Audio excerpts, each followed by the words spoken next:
नमस्कार, India voice पर स्वागत है आपका। मैं हूं आपके साथ प्रियंका मिश्रा। बुलेटिन की करेंगे शुरुआत ब्रेकिंग न्यूज के साथ। 3 से 4 लोगों के हाथों में देश की कमान। राहुल गांधी का यह बयान सामने आया है। आपके दिल में नफरत, गुस्सा पैदा कर रहे हैं, ये आपका ध्यान भटकाना चाहते हैं राहुल गांधी। इसके अलावा हम डरने वाले नहीं हैं, लड़ने वाले लोग हैं। राहुल गांधी ने कहा, हम झुकेंगे नहीं। दिल के अंदर गुस्सा पैदा करते हैं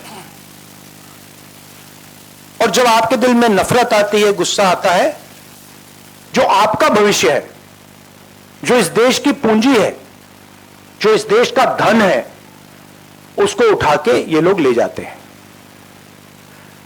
अदानी जी को हिंदुस्तान के पोर्ट्स पकड़ा दिए, हिंदुस्तान के एयरपोर्ट्स पकड़ा दिए। मुंबई एयरपोर्ट चाहिए था, सीबीआई ईडी का प्रयोग किया, मुंबई एयरपोर्ट दे दिया। एग्रीकल्चर में कानून बना दिए अदानी जी के लिए। फूड ग्रेन्स की स्टोरेज उनके हाथ में, इंफ्रास्ट्रक्चर उनके हाथ में। आप सड़कों पे चलते हो, सीमेंट उनके हाथ में। तो पूरा का पूरा देश ये 3-4 लोगों को पकड़ा रहे हैं। नुकसान किसका हो रहा है? हिंदुस्तान के युवा का हो रहा है। आपसे ये कहते हैं कि आप जाइए, पढ़ाई कीजिए, आप जाइए आईएएस बनिए, आप जाइए इंजीनियर बनिए। आप में से 1% इंजीनियर बनेगा, 1% डॉक्टर बनेगा, 0.0000001% आईएएस बनेगा। तो ये आपको झूठे भविष्य का वायदा करते हैं और जो आपका धन है आपके आंखों के सामने आपसे छीन के ले जा रहे हैं। यह हिंदुस्तान की आज सच्चाई है। कम लोग हैं जो इसके खिलाफ लड़ रहे हैं, मगर हम डरने वाले नहीं हैं, हम लड़ने वाले लोग हैं। हम पीछे नहीं हटेंगे। जितनी टैपिंग करनी है कर लो, कोई फर्क नहीं पड़ता। मुझे तो कोई फर्क नहीं पड़ता। अगर आपको मेरा फोन चाहिए मैं दे देता हूं, आपको उठा के ले लो। अब आपके कोई सवाल हो तो पूछिए। इंग्लिश। अच्छा, नहीं, स्नूपिंग, सीबीआई। मैं पहले सोचता था number 1 prime minister, number 2 Adani, number 3 Amit Shah.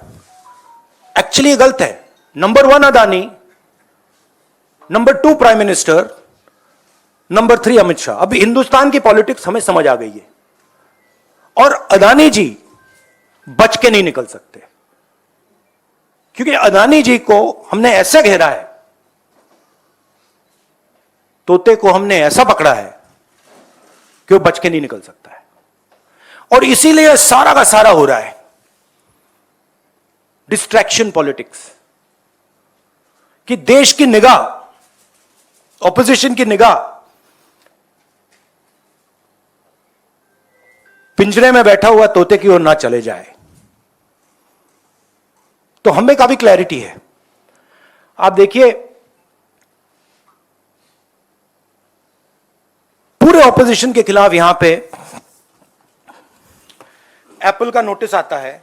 मैंने इसको थोड़ा आपके लिए बड़ा करके दिखाया है। देखिए, अच्छी तरह देखिए, ये तोते का काम है, राइट? इसमें लिखा है, Apple believes you are being targeted by state-sponsored attackers who are trying to remotely compromise the iPhone associated with your Apple ID. अब ये मेरे ऑफिस में सब लोगों को मिला है, वेणुगोपाल जी को मिला है, कांग्रेस पार्टी में लिस्ट बनी हुई है, पवन खेड़ा, सुप्रिया, सीताराम येचुरी, अखिलेश यादव, प्रियंका चतुर्वेदी, महुआ मोइत्रा, राघव चड्ढा, टीएस सिंहदेव, लिस्ट है। और ये सारे के सारे किसी ना किसी तरीके से इस मामले में इन्वॉल्व है। और देश के युवाओं को मैं समझाना चाहता हूं, बताना चाहता हूं यहां हो क्या रहा है।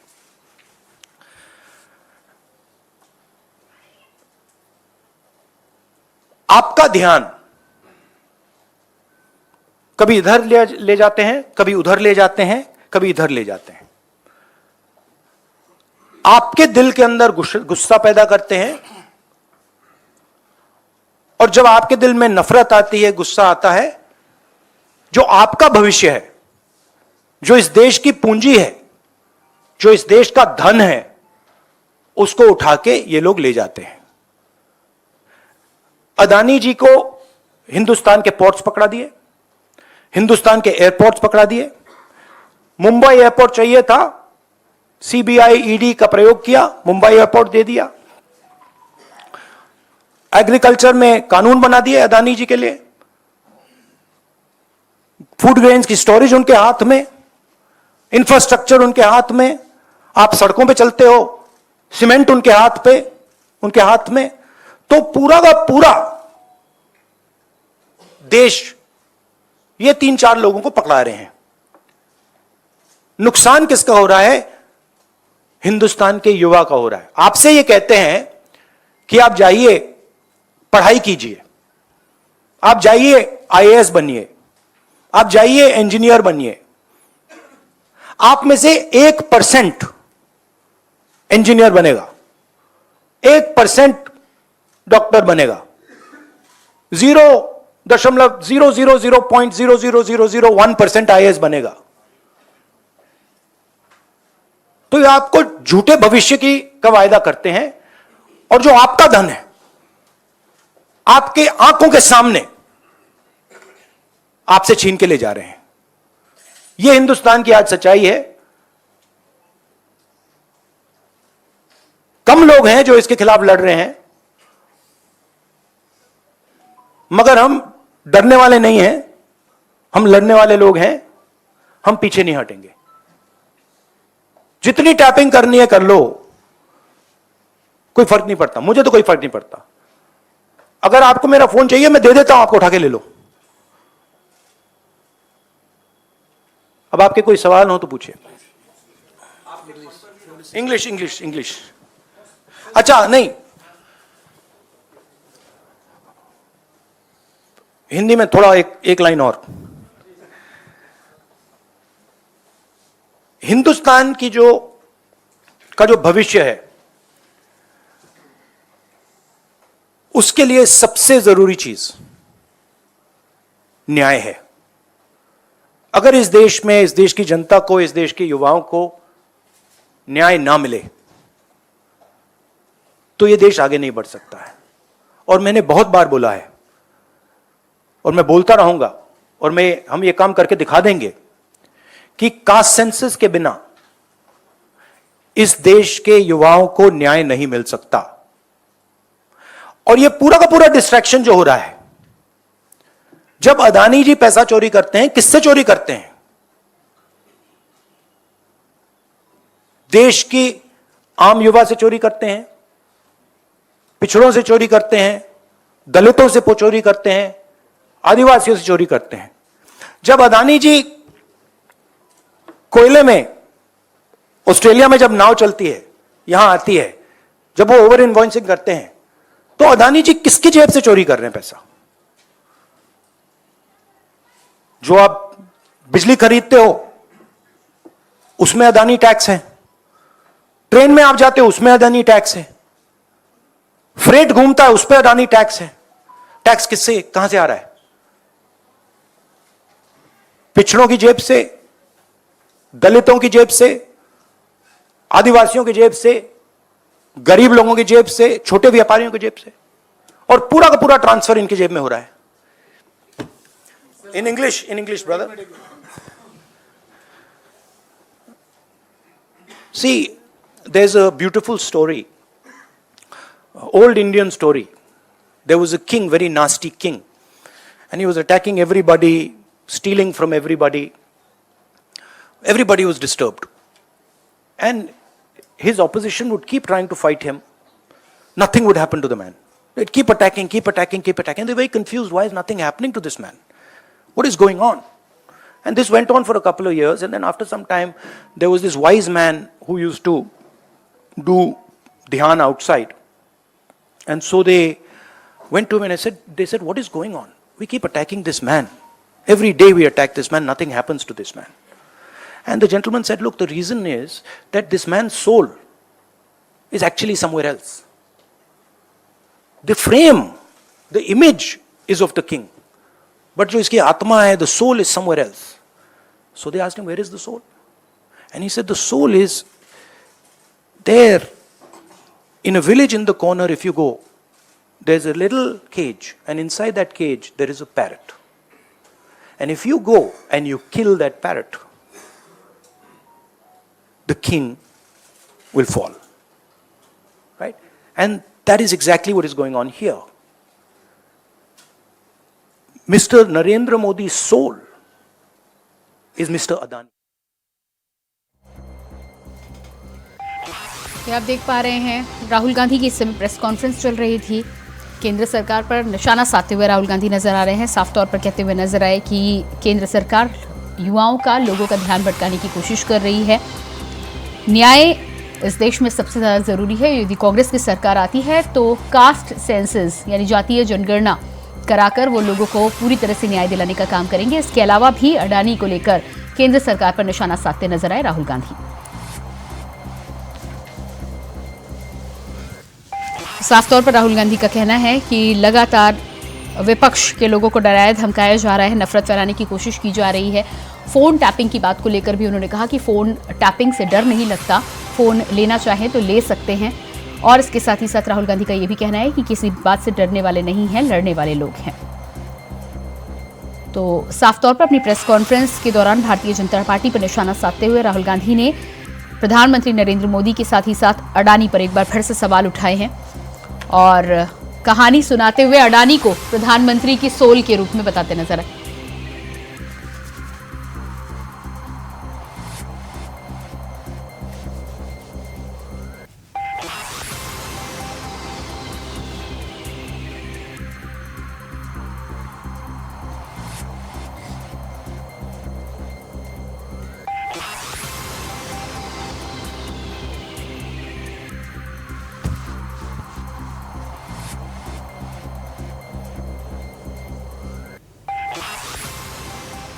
और इसके बाद आइए आपको सीधे लिए चलते हैं लखनऊ, जहां पर योगी कैबिनेट की बैठक की शुरुआत हो चुकी है। कई अहम प्रस्तावों पर आज लग सकती है मुहर। वित्त मंत्री सुरेश खन्ना इस समय बोलते हुए आज मंत्रिपरिषद के द्वारा अनुमोदन प्रदान कर दिया गया, जिसके तहत एक बेसिक फार्मूला ये था कि जो भी ये कंपनियां टैक्स के रूप में सरकार को धन देंगी, सरकार उसको 100% वापस करेगी। लेकिन चूंकि लगभग 60,000-62,000 करोड़ रुपए का इनका प्रोडक्शन है और मात्र 3,000 करोड़ रुपए की इनकी बिक्री उत्तर प्रदेश में है, तो इस फार्मूले से उनको इंसेंटिवाइज नहीं किया जा सकता था। इसलिए नया फार्मूला आया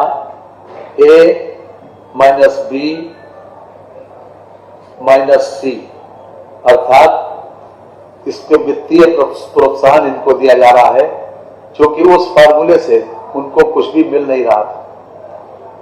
इसलिए नया फार्मूला ये बना है कि SGST लायबिलिटी B प्रोरेटा कहते हैं समानुपातिक, और SGST को ITC प्लस अवशेष IGST का ITC, अर्थात इनपुट टैक्स क्रेडिट को घटाते हुए जो भी टैक्स लायबिलिटी बनती है उतने के बराबर इनको रिइंबर्स किया जाएगा। और इस फार्मूले के हिसाब से 15 वर्षों में 1751 करोड़ रुपए की देने की बात, इनको प्रोत्साहन राशि देने की बात हुई है। इस पर आज मंत्री परिषद ने अपना अनुमोदन प्रदान कर दिया।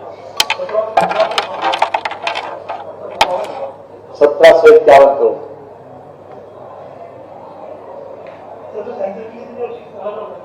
जी 1751 सैमसंग को और एलजी को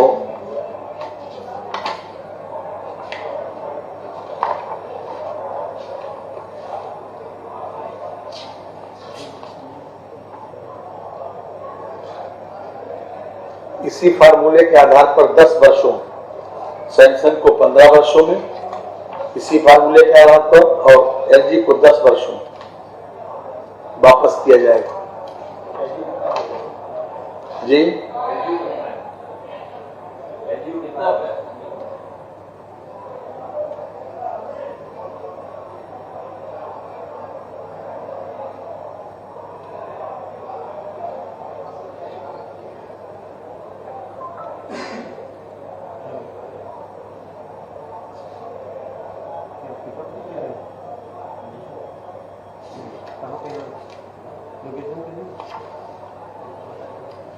एलजी को अभी बता रहे हैं।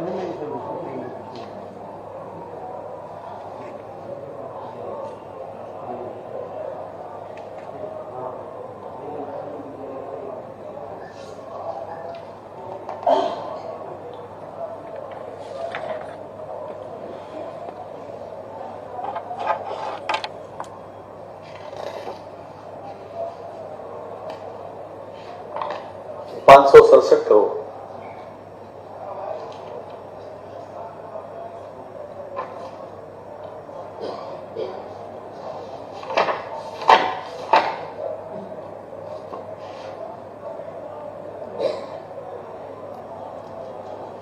इनकी टोटल वैल्यू जो है वो 567 करोड़ रुपए है, और सैमसंग की टोटल इन्वेस्टमेंट जो अभी तक जो वैल्यू किया गया है वो 2738 करोड़ रुपए है। जी जी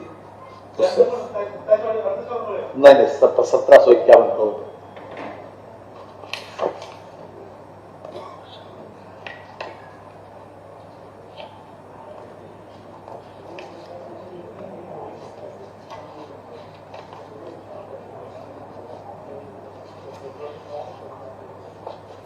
इनको टोटल वैल्यू इसमें नहीं है, इसमें 80% का वो है विड्रॉल, इसी फार्मूले के तहत।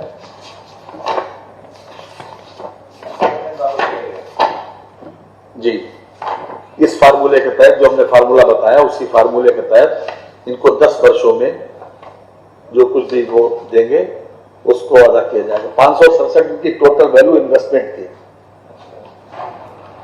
जो वैल्यू किया गया।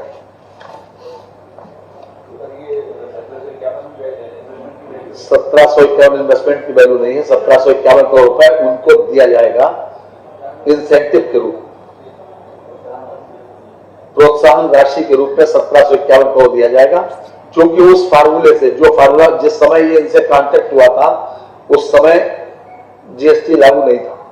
जीएसटी लागू होने के बाद ये पता चला कि उनको इनपुट टैक्स क्रेडिट के माध्यम से जो कुछ भी घटाकर कुछ भी बचता नहीं। इसलिए चूंकि ये लीडिंग कंपनियां थी, लीडिंग कंपनियों ने माहौल बनाया उत्तर प्रदेश में बाकी इंडस्ट्री को लाने के लिए, इसलिए इनको विशेष रूप से इस फार्मूले के तहत इंसेंटिवाइज किया जा रहा है। 1751 को 15 साल में दिया जाएगा, 15 वर्षों में। जो खास बात है ये जी नहीं, केस टू केस बेसिस की फार्मूला था कि केस टू केस बेसिस के ऊपर हम इसको तय कर सकते हैं। एलजी का 567 करोड़ रुपए इन्वेस्टमेंट है और उनको 10 वर्षों में जो इस फार्मूले के तहत पैसा बनेगा वो 10 वर्षों में उनको दिया जाएगा। 3 प्रकार के अगर आपको समझना चाहो तो समझा देंगे, क्योंकि वो मेरा विभाग है। आईटीसी को माइनस करके जो भी हमारा यानी कि जीएसटी का कॉन्सेप्ट ये है कि जीएसटी में एक वन टाइम टैक्स केवल पड़ता है। 3 प्रकार का जीएसटी है, एसजीएसटी और सेंट्रल सीजीएसटी और आईजीएसटी। यानी कि इंटर स्टेट है और एक सेंट्रल का है, एक स्टेट का है। जो भी पैसा जो कंज्यूम स्टेट में होता है उसका पैसा तो हमको मिलता है, और जो स्टेट के बाहर होता है, जैसे इनका प्रोडक्शन था लगभग 60,000 करोड़ का, और मात्र 10% केवल 3,000 करोड़ 5% की बिक्री उत्तर प्रदेश में है, बाकी सब जगह आउटसाइड। इसलिए ये फार्मूला निकाला गया कि किसी भी तरीके से इनको इस फार्मूले से इंसेंटिवाइज किया जाए, अर्थात लगभग 7,000 करोड़ रुपए का इनका वो आता है और 270 करोड़ रुपए का इनका वो आता है। तो इसलिए उसको अगर उसी अनुपात में घटाकर अगर देखा जाता है तो 15 वर्षों में इंसेंटिवाइज करने के लिए इनको 1751 करोड़ रुपया निकलता है। 1751 करोड़ रुपया 15 वर्षों में दिया जाए।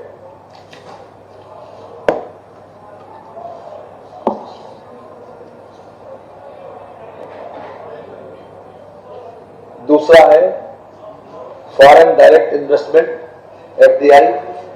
एफडीआई के माध्यम से अभी तक उत्तर प्रदेश को जो पैसा मिलता था वो लगभग बहुत कम है, केवल 9400 करोड़ रुपए का फॉरेन डायरेक्ट इन्वेस्टमेंट हुआ। तो इसको देखते हुए बहुत ही आकर्षक पॉलिसी आज लॉन्च की गई और मंत्रिपरिषद के द्वारा जिसका अनुमोदन प्रदान किया गया। ये हमसे ज्यादा स्टेट्स जो हैं वो फॉरेन डायरेक्ट इन्वेस्टमेंट, जैसे महाराष्ट्र, कर्नाटक, गुजरात, दिल्ली, महाराष्ट्र का 3,74,092, कर्नाटक में 3,21,000, और हमारा अक्टूबर 2019 से 2022 तक मात्र 9435 करोड़ रुपए का एफडीआई आया। इसलिए इनको इंसेंटिवाइज करने के लिए एक पॉलिसी आई है कि 100 करोड़ रुपया के पूंजी निवेश से अधिक प्रत्यक्ष विदेशी निवेश पर ये सुविधाएं दी जाएंगी। खास तौर से इनको 75 और 80% तो लैंड परचेज में सुविधा, इसके साथ स्टाम्प ड्यूटी में भी सुविधा दी गई, और साथ ही साथ कैपिटल इन्वेस्टमेंट भी, इनका कैपिटल इन्वेस्टमेंट में भी इनको 25 से 30% तक कैपिटल इन्वेस्टमेंट की भी सुविधा दी जा रही है। ये 5 वर्ष के लिए है और ये बहुत ज्यादा लिक्विडेटिव पॉलिसी है ताकि फॉरेन इन्वेस्टमेंट, डायरेक्ट इन्वेस्टमेंट हमारे पास आए, ताकि लोग रोजगार के अवसर भी बढ़ सके और हमारी आर्थिक गतिविधियों को भी स्ट्रेंथन किया जा सके। इसके साथ साथ एक इसमें और इंसेंटिव दिया जा रहा है कि 5 वर्ष की अवधि के लिए आज तो बता चुके शुरू में 21 प्रस्ताव आए थे, 20 पास हुए। ये इस योजना के अनुसार प्रत्येक पात्र योजना हेतु उत्तर प्रदेश में, अगर उत्तर प्रदेश के व्यक्ति को वो एम्प्लॉयमेंट देंगे तो 5 वर्ष की अवधि में प्रति व्यक्ति प्रतिमाह 5,000 रुपए की सीमा तक अधिकतम 500 व्यक्तियों को प्रशिक्षित करने की लागत की प्रतिपूर्ति भी उत्तर प्रदेश सरकार करेगी। इसमें लगभग 15 करोड़ रुपए का खर्चा आएगा।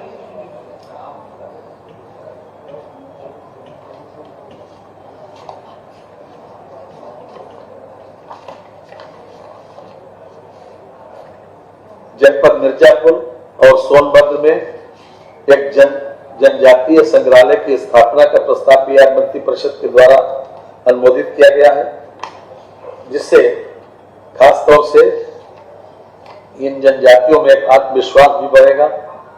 खास तौर से समाज में जनजातीय जीवन शैली, परंपराओं व कला विधाओं से परिचित हो सकेगा। पर्यटन को भी बढ़ावा मिलेगा। ट्राइबल आउटलेट्स के माध्यम से जनजातियों द्वारा उत्पादित एवं निर्मित सामग्रियों व उत्पादों का विक्रय होने से उन्हें आर्थिक लाभ होगा। जनजातीय समुदाय के आत्मसम्मान में वृद्धि होगी। ये संग्रहालय जो है पूरी तरीके से केंद्रीय सहायता, अभी तक भारत सरकार के द्वारा जो संग्रहालय बनाए जा रहे हैं उसके लिए 15 करोड़ रुपए तक की केंद्रीय सहायता प्रदान की जाएगी। और इसके बाद बात करेंगे अगली खबर की। बुंदेलखंड का महोबा वर्षों से पानी के संकट को झेल रहा है। महोबा में जल जीवन मिशन की योजना नए आयाम स्थापित करने जा रही है। बुंदेलखंड की प्यास मिटाना पीएम मोदी और सीएम योगी की पहली प्राथमिकता है। जिंदगी में खाने से ज्यादा पानी का महत्व है। वो कहते हैं ना कि जल ही जीवन है। इंसान खाने के बगैर तो रह सकता है, लेकिन पानी के बगैर ज्यादा दिन जिंदा नहीं रह सकता। जीवन में पानी के इस महत्व को समझते हुए केंद्र सरकार ने जल जीवन मिशन की शुरुआत की है, जिसको उत्तर प्रदेश की योगी सरकार तेजी से उतारने का काम कर रही है।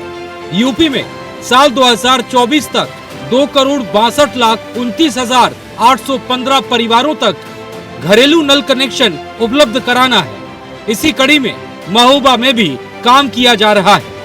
बताते चलें कि जब टीम ग्राम कुटेरा पहुंची तो वहां के ग्रामीणों के द्वारा बताया गया कि जल जीवन मिशन न आने के पहले काफी परेशानियों का सामना करना पड़ता था। बच्चों को स्कूल जाने में देरी होती थी तो आम नागरिकों को भी परेशानियों का सामना करना पड़ता था। लेकिन जब से गांव में जल जीवन मिशन के तहत पानी आने लगा है, तब से हालात बिल्कुल बदल गए हैं। नल का जाने अब तो और अब ये टोटी लग गई। अच्छा, पानी हमेशा आता है? हो सुबह शाम हमें एक दिन हमारा आवे। सर हम पहले मतलब बहुत दूर पानी भरने जाना पड़ता था हमें, लेकिन जब से ये सुविधा हो गई है हमें बहुत अच्छा लगा। हेड पंप को भरने पड़ा तो साहब। और अब क्या सुविधा हो गई है? आप घर हो गई। अब तो संतुष्ट है साहब, जितनी योजना आ जाए गवर्नमेंट की सब सही है। जल निगम के अधिशासी अभियंता के द्वारा बताया गया कि कार्य युद्ध स्तर पर चल रहा है और 90% कार्य को पूरा कर चुके हैं और करीब 200 से ज्यादा गांव में जल सप्लाई शुरू हो चुकी है। जल जीवन मिशन में महोबा जनपद के टोटल 1,32,000 परिवारों को लाभान्वित होगी, जिसमें अभी वर्तमान में 1,29,000 हम लोगों के कनेक्शन कंप्लीट हो गए हैं और वर्तमान में हम लोग 100% 97% हो गया है और 100% की अग्रसर है। योगी सरकार प्रदेश वासियों के लाभ के लिए हर सफल प्रयास कर रही है, जिससे लोगों के घर फ्री में शुद्ध पेयजल पहुंच रहा है और लोग गदगद होकर सरकार का आभार जता रहे हैं।